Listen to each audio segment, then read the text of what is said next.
In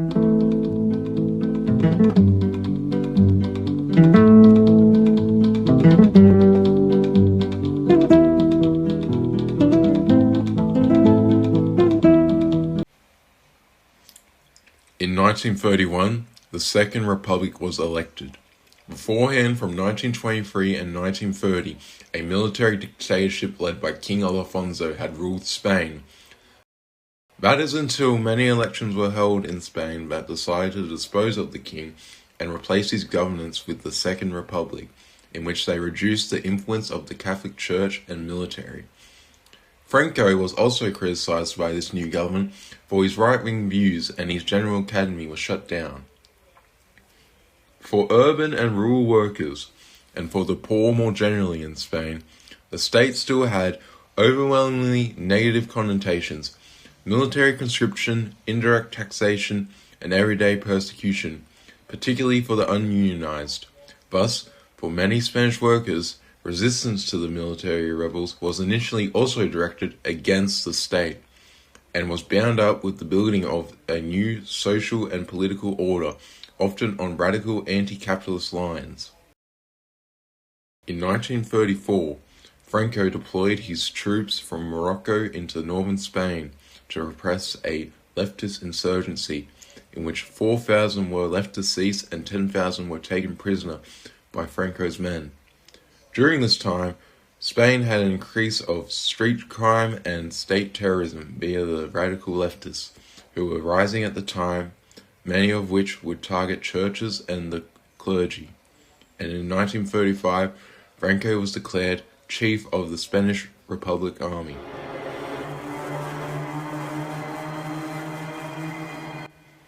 In 1936, a coalition of leftists won the elections in Spain. Franco and other military leaders began to discuss a potential coup and uprising against the Second Republic. Around that time, Franco was also sent to the Canary Islands as a form of banishment, in which he contemplated if he really shall commence a coup.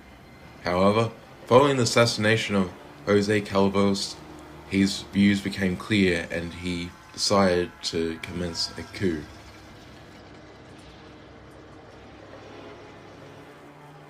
On July 18, 1936, Franco and other generals launched a military uprising, in which they were able to capture the majority of western Spain, which resulted in a complete encirclement of the Second Republic, who were concentrated in Madrid.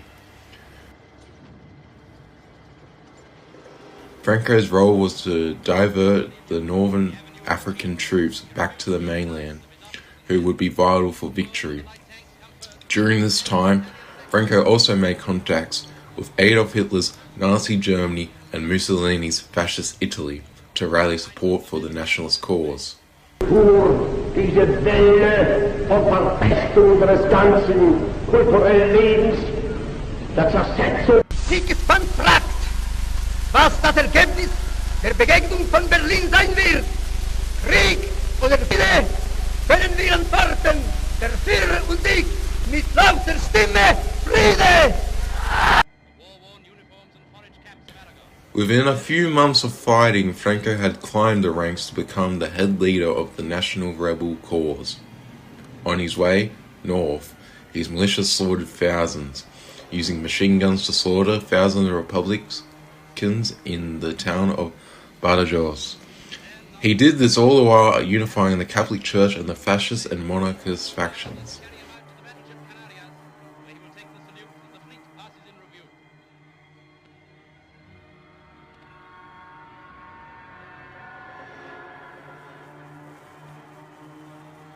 Franco showed almost no mercy and went on to commit mass murder by his order of prisoners captured in the war. Despite having aid, which included T-26 and BT-5 light tanks, the Republican side would collapse to the nationalist militias and stood no chance to the advance tactical bombers from Italy and Germany. In January 1939, Barcelona fell, and in the following months, Madrid also surrendered. In March, putting an end to the Second Republic struggle against Franco. Events like the bombing of Guernsey by nationalists occurred but are justifiable as the Republicans would bring far greater destruction in the future. Under his leadership, Franco hunted down many of the Republican figures, and prisoners of war were often sent to German concentration camps if they were caught in German-occupied territories such as France, and a state police regime was installed, and Catholicism was practically the only tolerated religion in Spain. Spain experienced the Spanish miracle under Franco, economic modernization that lifted millions out of poverty. As Franco aged, he softened his iron fist on Spain, and gradual liberalization occurred. His preparation allowed a peaceful transition to democracy after his death in 1975 under King Juan Carlos. The key behind Franco's success was his army, composed of mainly veterans who had fought in Morocco. They fought in the brutal guerrilla campaigns of the Rif War, led by Franco himself, who had risen to become Europe's youngest general. Franco was also a patient and calculating strategist. Where others sought glory, he sought victory. He understood that wars are not won merely on the battlefield, but through logistics and diplomacy. Internationally, Franco extracted vital support from Hitler and Mussolini without fully surrendering Spanish sovereignty to them, unlike the Republican side, who were indebted to the Soviet Union. When World War II erupted, he kept Spain out, frustrating the Nazis and fascist Italy, but saving the Spanish people from a bloody war. Franco's death in November 1975 did not end his legacy in Spain. Even decades afterwards, Spain enacted what is known as the Pact of Forgetting, which was a sort of unspoken agreement between the politicians across the political spectrum to avoid causing such tensions that created the political and societal divide and violence.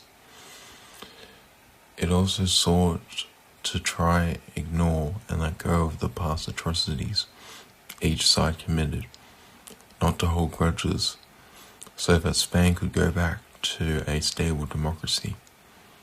For decades after the war, mass gravesites of Republican soldiers and civilians were left unmarked and forgotten.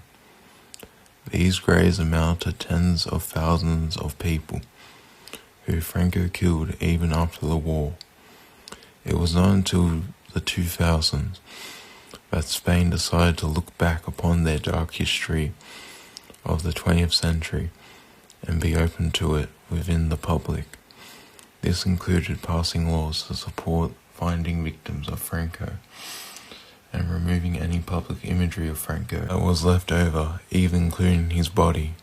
This was done in order to not glorify the leader because of his ties to fascism and Nazism. To conclude, Franco today is probably one of the most contested figures in European history and cannot be judged in a black and white way like Adolf Hitler, who many amount to being just pure evil. Franco is different, especially for Christians, who some may consider him a protector or a hero even of Christian values. And economically, Franco can be seen as good for Spain, but also his brutal repression of political adversaries can be seen as a downside.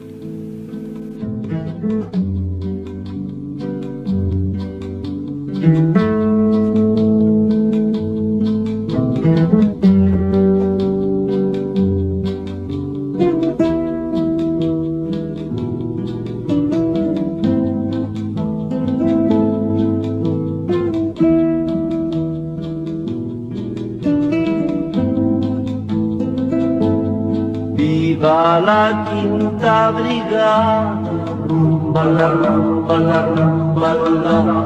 Viva la quinta brigada, rumba la rumba la rumba la. Que nos cubrirá de gloria